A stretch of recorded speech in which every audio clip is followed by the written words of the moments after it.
Let's try that. All right, so how are we doing today? Thumbs up, thumbs down. We got any mids? So we got a mid and a down. Some mids. Okay, last class was pretty much all downs. So where are my ups? What's up all about? 2 exams came back pretty good grades, and I thought I bombed one of them, but I didn't. So. All right, so thought you bombed, but you didn't. So what does that mean? What kind of grade letter are we talking here? I thought I got like a 40. I thought I missed like 3 questions. It was an 82. Okay. And then my other exam came back as an A, so I was like, let's go. That's pretty strong. So I think I'm way behind on my handouts. So let's see what we got in here for you, Jonathan. Do you want the AGFA, which I have no idea what that stands for? This is stuff I commandeered from a trade show. It's like a little miniature like toolkit. Ooh. Or what's in the bag.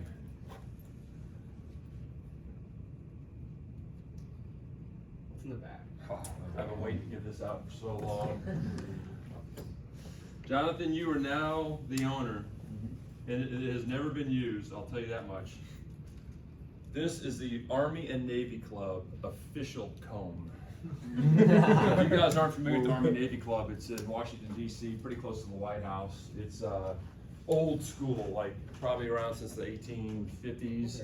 You have to wear men have to wear like a blazer in certain areas. I mean, coat and tie in the dining room.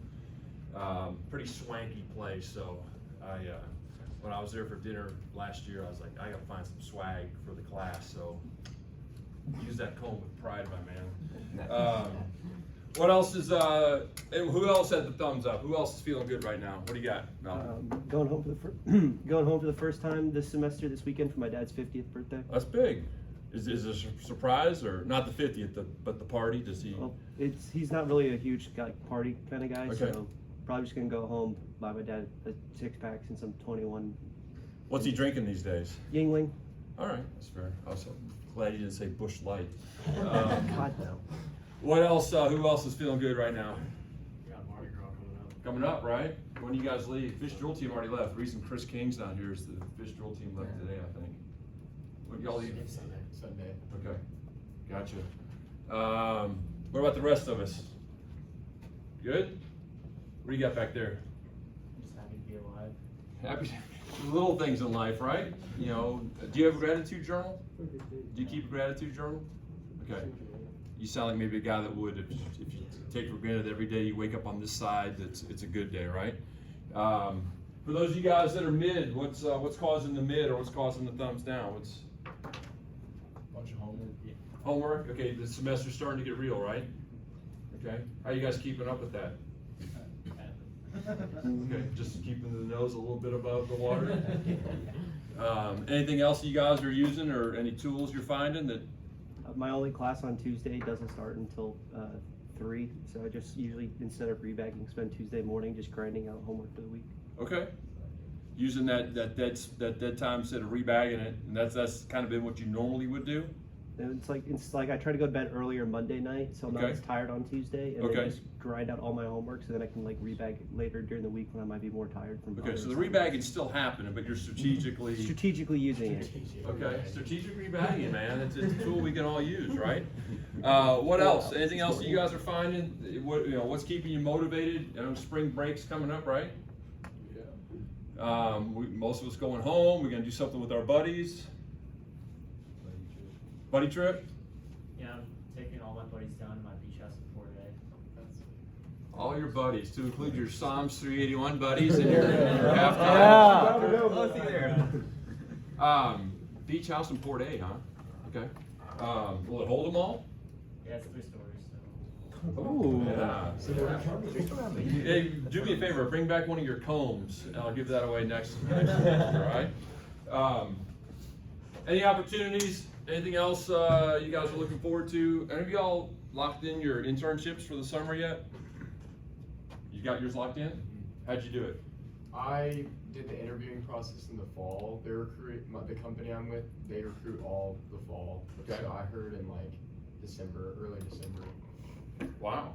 All right. Are the rest of y'all, fair to assume the rest of y'all are interning, or are you going to do summer school? Or are you going to, I guess, work is similar to an internship, but maybe not What you got? I got a call from my summer boss this last Wednesday asking if I was going to come back and work again this summer. Okay. So It's gonna be here before we know it, right? Guaranteed job if I want it this summer. Why wouldn't you want it? Might be training or something. Okay. Zach, you got something? I'm hopefully gonna work as an EMT this summer. Okay. Along with taking anatomy physiology too Here or back home? at Blood. Okay. I'll Have be you done looking- EMT before? No. Okay. Just something to help prepare you for the nursing school? Mhm. Okay. What do you got, Jared? Anything cool, exciting? I had an interview yesterday, Okay. so Did you use your ILDP? I did not use my ID. Did they ask you any questions that were similar to ILDP Very type much questions? so, yeah. Okay. So you didn't necessarily review it or use it, but somewhere back in the brain of yours, you're probably like, oh man, I've seen a question like this before. Okay. So we talked about some of the successes, some good grades. Anybody else having some good positive momentum on their first rounds? Zach, you got something? I got 100 on my first AP test, anatomy physiology test. Okay, that's impressive. Do you want the toolkit or what's in the bag? Toolkit. What's that? Toolkit. Okay, I'm out of combs. I'll just tell you all that right now. I'll just level set. I needed one of these. There it is. Get 100, get a toolkit. So I talked to you guys already about the books being back in stock. Some of my students from last semester have seen this before, but I also figured this is the time this semester we need to talk about sleep again, right? Malcolm kind of talked about what he's doing. You guys seem a little bit more awake and energized than my Wednesday section. I don't know why they were just, they're getting hammered right now. You guys are doing much better. So, who has heard of adenosine? Maybe, okay. Describe it to the class. I don't know if I can describe it, but I know it's one of the ways your body, like, it blocks a certain something from happening. Okay. Who else? Can you raise your hand? I know what it is, like ATP with other molecules added to it. Okay. It's like an energy or something. Okay. Jared, you raised your hand? Okay, who else did it? Was it Daisy? Daisy. Well, I know it's like a sugar made from adenine and finding DNA. Okay. So, let me give you my Marine artillery explanation of it based on 2 books that I've read. So, we talked about circadian rhythm, right? And all you guys begrudgingly admit that don't fight circadian rhythm if you can, right? You guys are fighting it every day, and sometimes you think you're winning, most of the times you probably feel like you're losing. But circadian rhythm, right? Your body and the natural, sun up, sun down, that's going to be the rhythm your body's going to want to keep, right? So the dotted line is the circadian rhythm. In the morning, it wakes you up, you're full of energy, it starts to wane, you want to go to sleep. Well, as you wake up, your body's going to start producing this other neurotransmitter called adenosine, okay? And that's this black curve right here. It's also called your sleep drive. So as the day gets longer, the level of adenosine in your body builds. Is this making sense? Okay? So by the time, it's 11 o'clock at night, your adenosine's at a peak, your circadian rhythm is at a trough. That's a huge sleep pressure right there. That's when you should go to sleep. Does that make sense? Okay? How many of you guys have pulled an all-nighter? Every one of us, right? Never? No. Wow. Give him your comb. No. What happens when we pull an all-nighter? What happens about 4 in the morning, 5 in the morning that next day? What do you catch? Okay, high, or second wind, right? What's causing that? Circadian rhythm.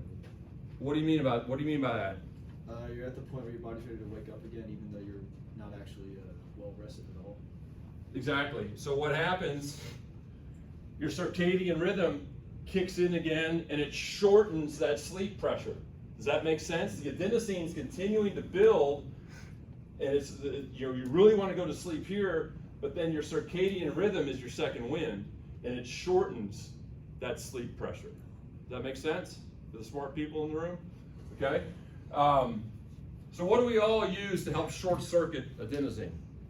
Caffeine. Okay, who are my caffeine drinkers? Okay, the other y'all just Just don't do it? Never have, never will? I just drink coffee when I want to, but not really ever to wake up. Okay. What about the rest of my non-coffee drinkers? Daisy? It makes me like shake. Jittery? I hate it, yeah. Okay. Have you found something else like a Monster or a Celsius or Those are some? worse. Those are, yeah. Those are Four Loko or whatever it was. The reason why I'm a caffeine drinker is because I only drink caffeine. I don't drink coffee or energy drinks, just Dr. Pepper. Dr. Pepper. But there's caffeine in there, right? Yeah. Okay. Who are my Mountain Dew drinkers? Good. I saw an article recently that Mountain Dew is like the beverage choice of meth heads. So there's always that. So for my coffee drinkers, this is interesting. So we all know about half-life. I think we talked about that in week 1, right? You guys know what the half-life is? Okay, so when should you really stop drinking anything Dr. Pepper or anything with caffeine in it? What hour of the day? About 1 o'clock. 1 o'clock? 2 o'clock? Okay. Probably no later than 3, right? Especially on the schedules that you guys are on, because 5 to 7 hours, it's still in your system. So if you're cutting off at 3 or even 2, by 9 o'clock, 10 o'clock at night, there's still 50% of that caffeine still kicking around in your body. That's what the caffeine does is it blocks that adenosine. Okay, so that natural sleep pressure is now being masked by caffeine. So that's not here to help you.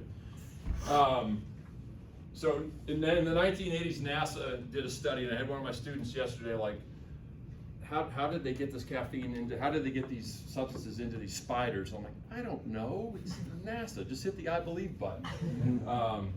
So they wanted to see the effects of different substances on spiders. Why they pick spiders and not monkeys? Probably because it's a little more humane. So this is, we all agree this is a normal cobweb. Okay? This is what happens with those same spiders on marijuana.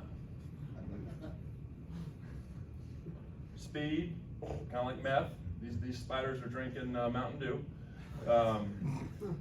Here's LSD. So anybody want to think what happens to the caffeine cobweb? Closer to that or closer to this? What do you think, Abby? We all agree these are all illegal, right? Well, most of them are still illegal. Caffeine's readily available. We can go get some of that in Dunkin' right now, right? So do we think caffeine's going to be closer to this side or that side? You think the normal web? Who says normal web? These are my coffee drinkers, aren't they? Yeah, come on, Josh. There's caffeine for you.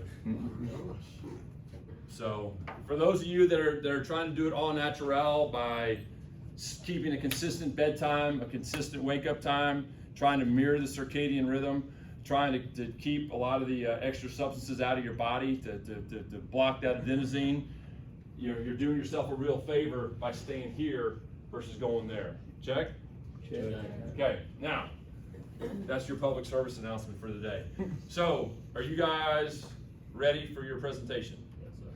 Yes, sir. It might take me 10 minutes to pull that up, but we'll see what we can do here. So come on up.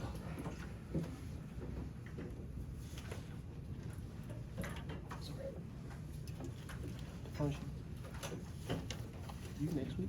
Yeah. I think I'm gonna be better than you. I moved to this guy. My big head blocking your camera. No, you're good. Alright, howdy. Today we're presenting on uncommon leaders and the balance of both confidence and humility. I'm Sean Stover. I'm Will Bentley. I'm Cole Schulte. So a quick summary.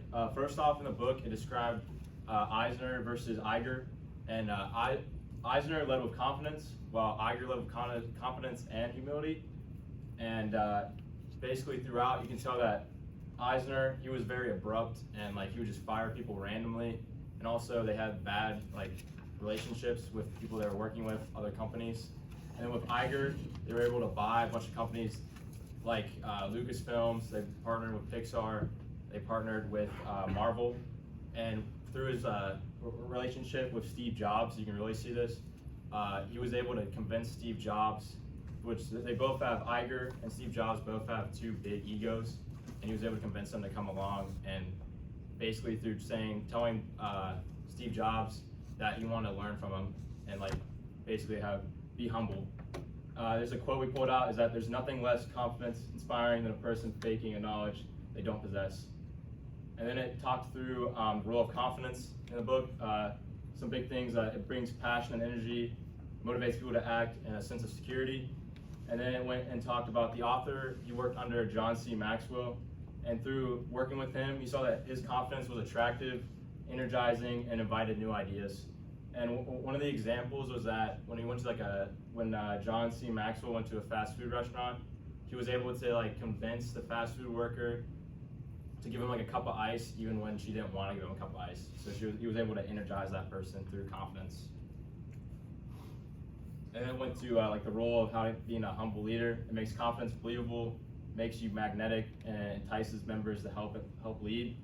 And one of the examples talking about overconfidence again in the book was this dude named Jason. He was a manager, and his overconfidence caused him to come off as naive. Like the workers thought he was too confident about what they were supposed to get done. And through talking to the author of the book, he was able to bring in some humbleness, and his workers were able to see that he also cared about them, having those authentic relationships with his workers. Then also talk about Brooks' experiment. In a study, they asked people if I could borrow your cell phone, and when they just asked if I can borrow your cell phone, compared to I'm sorry about the rain, can I borrow your cell phone? That was 422% more effective. So showing that having that authentic relationship with people really improved your chances of success. And then it gave an example of this tower experiment with kids and adults, and they were given the same exact stuff, same exact time, but the kids' towers averaged 26 inches taller. And this shows that the adults were focused on image, they're focused on who had the idea and how they looked at other people, while the kids were just completely focused and humble and trying to get to the tallest tower. And then finally, at the end of the chapter, it gave some ways to be confident yet humble. One of the things he talked about was argue when you're right, but then also listen when you're wrong. Lose a few battles, be focused on the war, not the battles. Remain teachable, don't let humility become sheepishly, and brag about your team members. Yeah, so this is how the method applies to the core takeaway. So the first part, I have a logistics chain officer who is really good at embodying this, and he will always remain super humble and confident at the same time. What he'll do is whenever the outfit produces something that's probably not going to work, he'll get us all to sit down, the entire logistics chain. He's like, there are a few things that I can point out that's wrong with this, but I want to hear all y'all's opinions. I want to play ping pong with you guys verbally and see will this idea work, will it not work, and doing all this to make outfit logistics change better. So there's some pros and cons about the serving under overconfident leaders compared to humble leaders. Some of the cons are it's hard to prosper on them and people don't feel heard. Last year our outfit had a CO who was very overconfident, and it was super hard to work with him. He would not always listen to your ideas. He would always do whatever he thought, even if it definitely was not the best idea in the world. And I would say that our outfit did not prosper under him. And so, as opposed to that, the pros of leading of having a humble leader is that he builds teamwork and camaraderie. Our current CO is very good about this as well. She always makes sure that everybody feels heard. She makes sure that everybody's getting input, regardless of your rank, whether you're a senior or a freshman. She makes you feel heard. So the core is switching to this as a whole. I think there's definitely in two main ways. The first one is, I don't know if y'all have noticed this is just my outfit, but there's definitely going to be a shift in pisshead mentality. The pissheads are starting to, we've had the pissheads early in January, February start mentoring individual fish that we think are probably going to be fire team leaders, and teach them how to be leaders as in the pisshead department, how to be good fire team leaders, all that stuff. And then white belt mentoring has definitely increased as well, where we will take individual freshmen and have one-on-one time with them, listen to them, and teach them how to be better leaders. Some real world takeaways, very similar to the core takeaways. A lot of this kind of meshes together, and why the core is kind of the lead lab for the real world. What I found that really surprised me is I feel like this paradox can be a big difference not only in the workplace, but also just in your genuine relationships with everyone around you. A lot of the takeaways reminded me of the book How to Win Friends and Influence People from Dale Carnegie. In that book, kind of goes over different aspects that you can improve how you interact with other people. The first one is deciding when to choose battles. You've already kind of talked about that, but that was a really big thing in that book, talking about you don't have to win every single battle. A lot of time that actually leads to kind of conflict and never actually solving the issue and just heightens the stakes, versus being willing to be humble, lose those battles sometimes, or compromise. You're not going to lose the war. You're actually going to kind of probably gain pride with that person and gain respect. The second one is making the mission bigger than yourself. Part of the book was Ryan Sandberg and the Cubs. He was the guy who was struggling, and then the fans were making fun of him, and so he decided to take a pay cut to kind of show to the fans, hey, I still care about the team. I'm not living up to what I signed for. So if you go to a job or something like that, if you really are showing that you're humble and willing to give all yourself to the mission, you're definitely going to get promoted over time, because they see that you're committed, versus someone who's just going to be focused on themselves. They'll kind of stay away from, because they find that you're more selfish wants. So being willing to do those sacrifices every now and then for the greater mission, and then especially as a leader, if you're in that high role, you're going to definitely want to sacrifice for your people, just because you'll again gain that respect, and they'll be willing to follow you into any adversity. So another thing that's really good about being humble is it allows you to self-reflect. What I found, and we've kind of talked about that overconfidence. With overconfidence, you're likely going to think that you're doing great and there's nothing wrong. So they give an example of Julius Caesar. He thought everything was right, didn't realize people were plotting behind him. It also reminded me of Napoleon from the book last year, from the flip side, with I think the bulldozer. With that personality type, it's common to think that everything's going all good, but Napoleon didn't realize how many lives he was losing on his battle, and he still came back and thought that he won.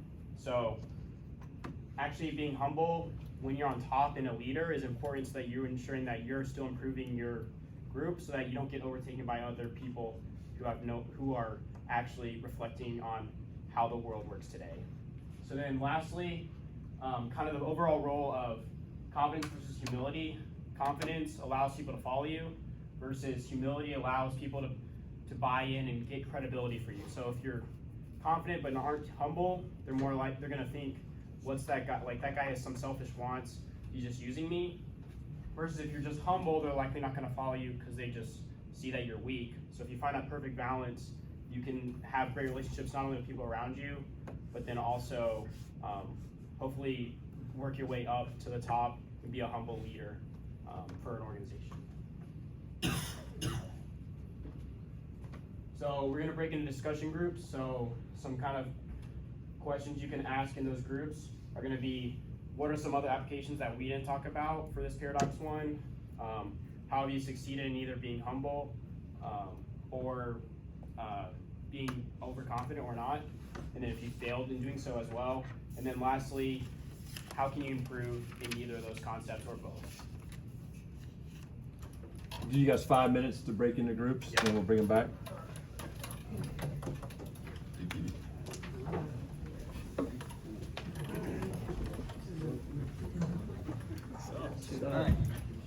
Applications for paradox one.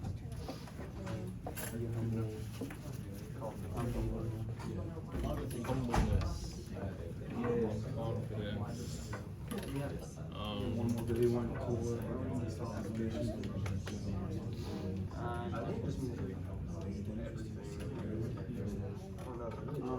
I'm not sure about applications for being pretty self-explanatory.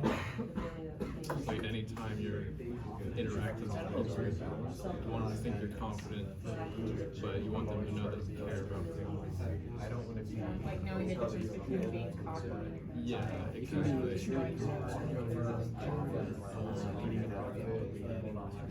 No later fails. I guess like simple examples, like just working with group projects And then, you know, sometimes people are like, they have ideas and they're just like not super confident in them. Like you kind of go out of your way, like give your idea, like this is what I was thinking, but I'm not too sure. Maybe you'll have a better idea. And then kind of use them into giving their idea, which will help make the whole How do you like these? I think like so I'm chocolate up my house. I do a lot of like advice. But I have like some really ideas that I like bring up. Like I'm literally yeah. No, literally they love my house.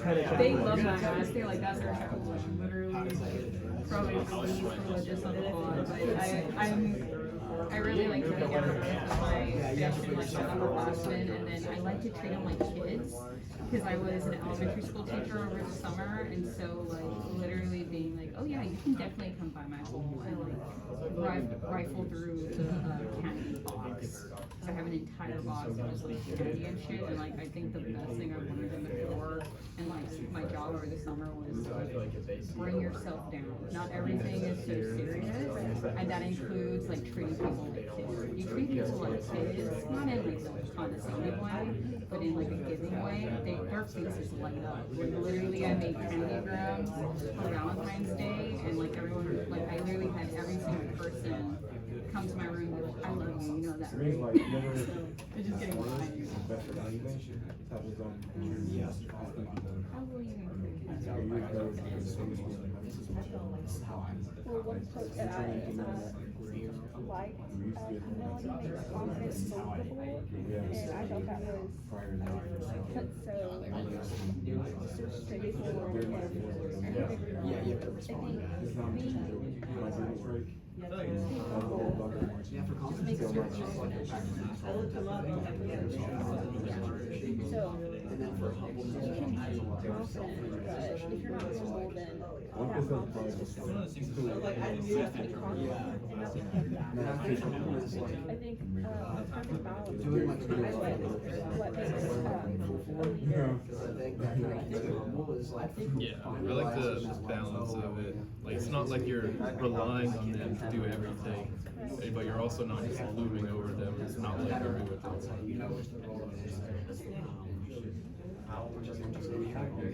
Got about 1 minute. I mean, one thing I can definitely see is like the other day, we were running across time trial, and like our freshman sophomore class are great runners, and like our junior and senior class are really good at like calisthenics. And so like all our freshman sophomores were like ahead of us, and then there's like a pseudo block of like white belts towards the back. So our luck saw that, and just came over and just started ripping into us, calling us shit. And saying that we were like putting out, and didn't care about the outfit anymore, and the outfit's future, and basically making more of a shit. And instead of like sitting there and arguing with him and talking about like how half the white belts had a 6-mile run that afternoon, the Mike company, or the rest of us were just not as fast as them, we just sat there and were like, okay, we just remained humble, like let him say his piece. And then he walked away, and then we like reflected on it, and realized, you know, when he was a white belt junior, he would always follow us like Robert did. So it's like really taking that second, instead of being super confident that we were the ones that were right and arguing with him, we decided to be more humble and just let him say his piece. And then basically just kind of like keep a peace and make everything. Okay, you probably wrap up this discussion. And then we reflected as a group on our confidence. We're not just, we cannot run as fast as these guys. Okay, so does anyone have anything they want to share for the first question of some applications of Paradox 1?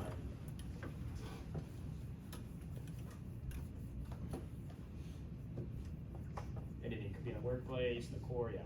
One thing we talked about is how you relate to your freshmen, and one thing we said was beneficial, and we even talked about it in like a Bible study setting or as like a leader of freshmen, is being vulnerable to them and showing them where you failed and saying, I did this when I was younger, and these are the lessons I've learned from it, and like encouraging them not to do that same thing is like an example of like being humble but also confident in yourself enough to where you're like, you know your self-image and you can communicate where you failed And that's something we've all like seen is super beneficial in helping others grow, I guess. Yeah.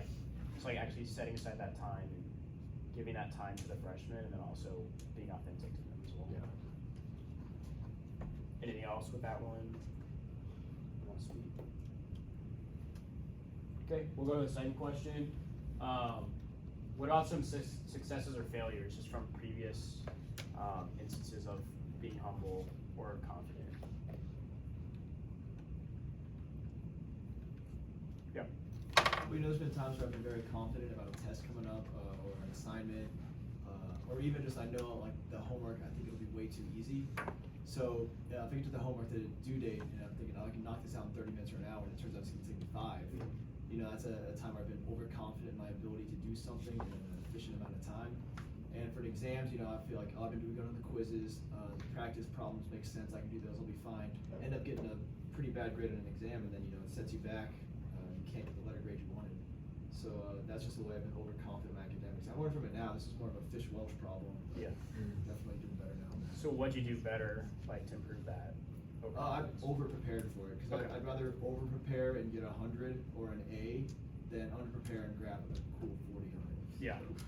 Cool 40. Anyone else? Yeah.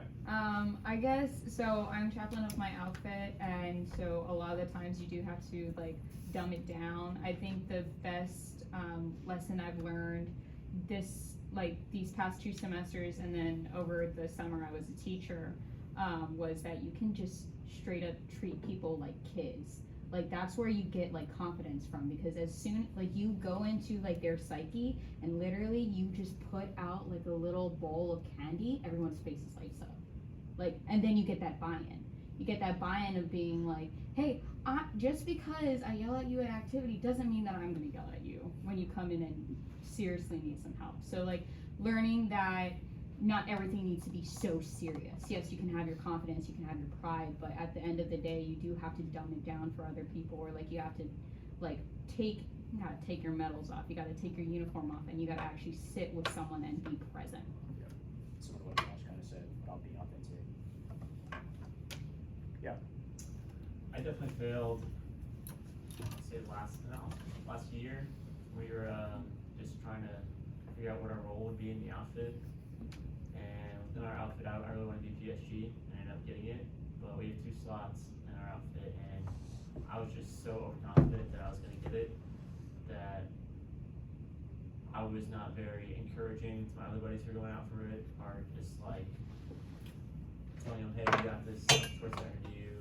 It was just more on the lines of like cold shoulder. I kind of viewed them as like competition versus my buddy, and I was just so confident. I was basically, I told my old lady who wasn't going out for it, it was like, there's basically only 1 spot, because I know I'm gonna get it. And so, just looking back on it, I definitely could have encouraged my buddies a little bit better, told them what the interview process was like, stuff like that. So. Did that hurt your relationship with your buddies doing that? Not like overall, like we're still really tight and close, but it's just looking back on, it's like, would you treat your brother or sister that way? Yeah. No, and so it's just like something I regret, and I definitely learned from, and we're fine now. Nick brings up a good point there. How many times when you guys read this paradox were you instantly thinking superior subordinates as far as being overconfident or humble in front of, you know, subordinates, or being a subordinate to a superior? He brings up the whole, you know, paradigm or example of buddies or peers. And that's going to be the same in the Corps or in industry. You're going to be on a team of engineers or a team of analysts or consultants, and there's going to be subordinates, or there's going to be customers, and there's going to be obviously executives above you. But what does that overconfidence and that humility look like with a peer group? And I think that's something that's very easily forgotten about. It's easy to go up and down the chain of command, but to think laterally is also important. And how are you straining those relationships? Can they be recovered? Have you got enough invested, 2 years of black belts invested, that you can quickly recover? Or if you're 6 months on a team, are you instantly putting yourself as, oh, that guy or that girl? So, good point. We can do the third question. So kind of touched on it, but any ideas of how do you find that perfect balance, right? It's kind of tough to be confident enough, but also still be humble enough. Do you have any ideas how to kind of balance that out? Yeah. We kind of talked about just like experiences, and Daisy brought up like just how you grew up kind of dictates how humble or like confident you are as a person sometimes. And then we just kind of talked about like learning from your failures and your successes through your experiences.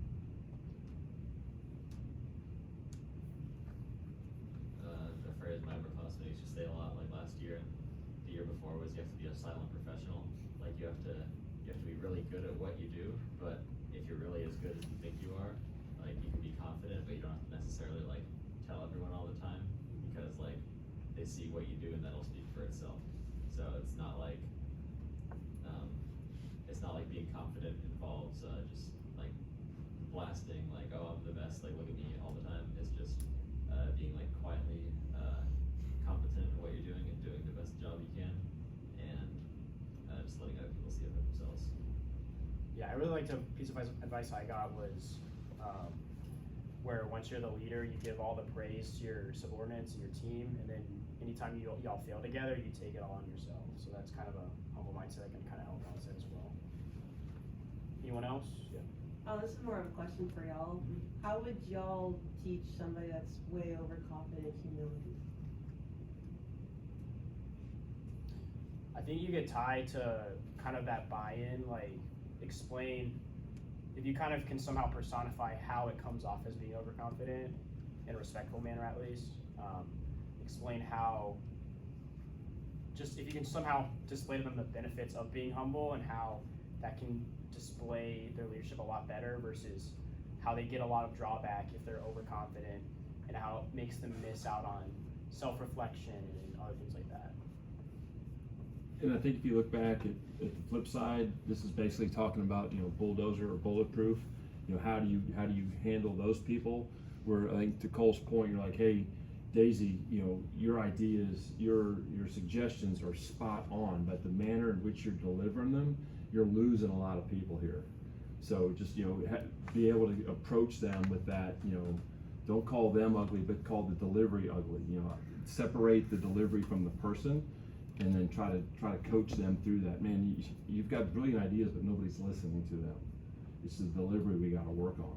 So I would say if it sounds like you probably got somebody in mind, and if so, I would go back and look at the flip side, see some of the questions.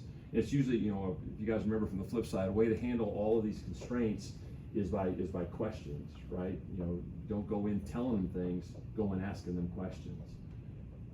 So, hey, this was another great presentation. Round of applause or whoops for you guys.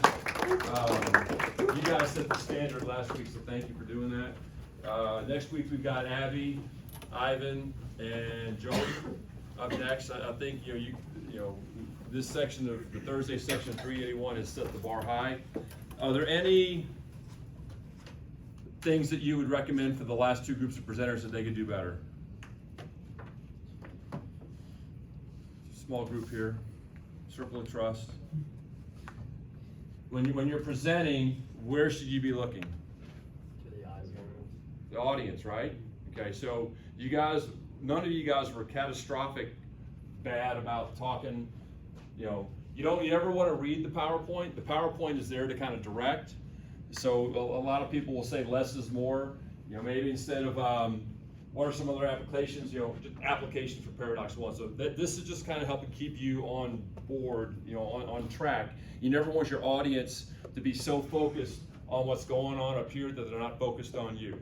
So there were points today where you guys were, I could tell you were super confident and you knew the material, and you turned from this to this when you were confident.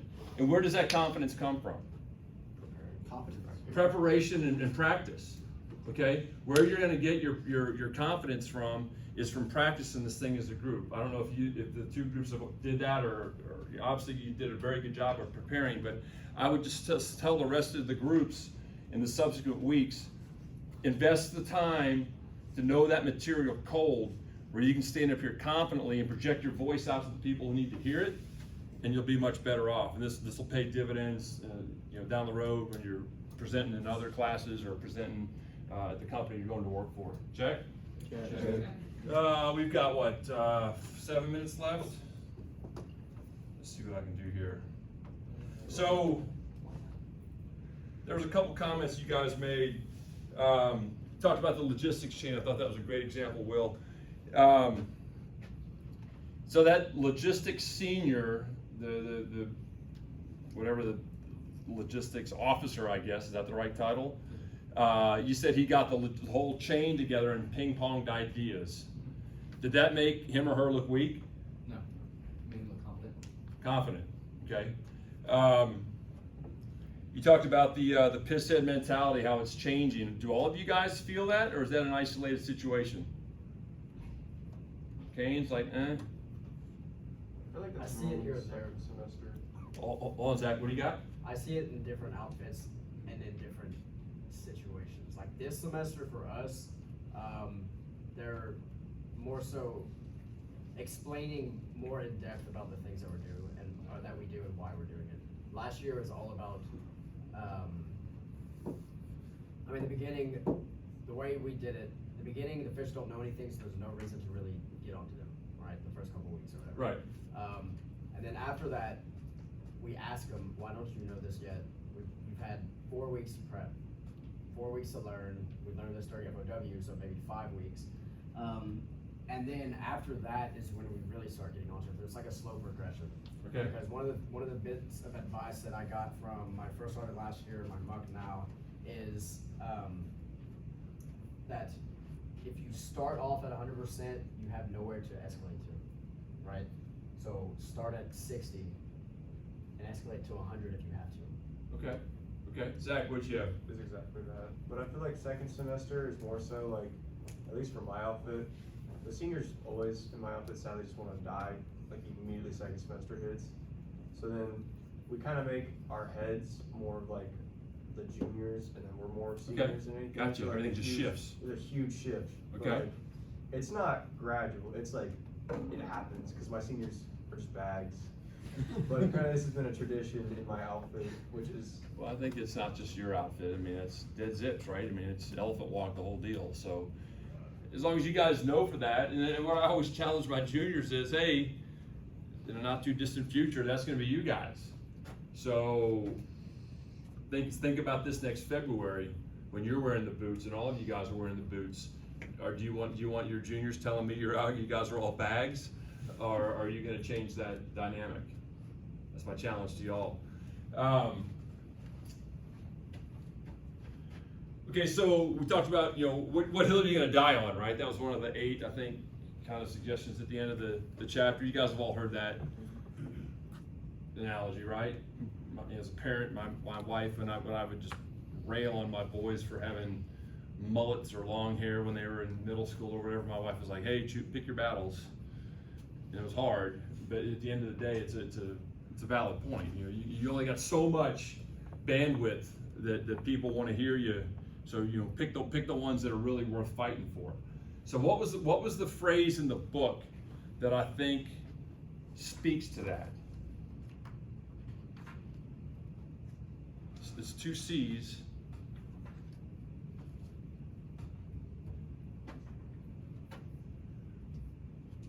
When you're working on a project, is it more important to compete, or what's the other one?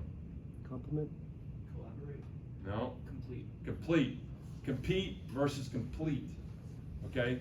If you're dying on this hill that's really not that important, and it becomes a competition with you and your subordinates, or you and your peers, by God, this is the way I want to do it, this is the way we're going to do it. It goes back to some of the COs or upperclassmen you guys referenced in the past that were just hard to work with and the whole unit suffered. You gotta reframe yourself. Hey, if it truly is worth dying on that hill, then, and if no one's gaining, you know, buy-in, that's probably the way you're presenting it, right? You haven't articulated your why or their why on why this should be important to them as well.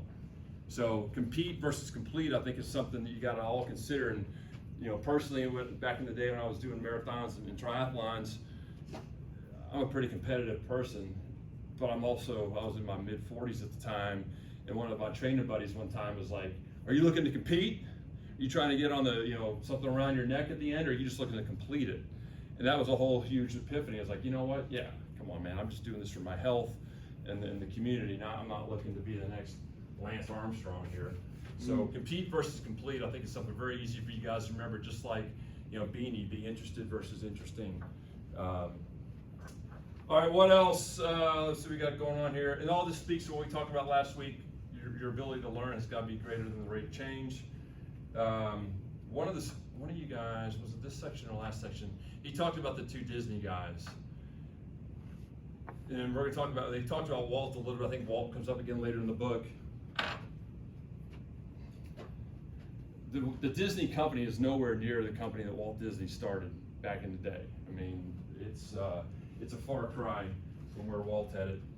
And you could argue that Iger sold out to growth at all costs. So confidence, it talks about, it's similar to one of the constraints we talked about last year. Which one was that? Being overconfident? Bulletproof. And they talk about passion and energy. Which one was that? High passion. Volcano. Who said that? Volcano. You know what? This is perfect. You, Emily, oh, I didn't bring them this time. You get to choose from the stress ball. Did I already give you a stress ball, or what I have in my hand? Hand. This is the Shakespeareans. So volcano. When we talked about volcano, is there anything wrong with passion and energy? What's so wrong with that, right? That sounds pretty good. I think most leaders need that, right? But the problem, you go from this passion and energy to that passion and energy. That's where it trips over to non-healthy and toxic, right? Okay, let's get to the homework. Who went to the Buzz Williams thing last year? You saw this, right? Yeah. I know this, and then he totally botches it. Spelling bee. Okay, so Ivan, Abby, and Joey W, you guys are on for next week. Keep the bar high or even raise it higher than what we've seen in the first two groups.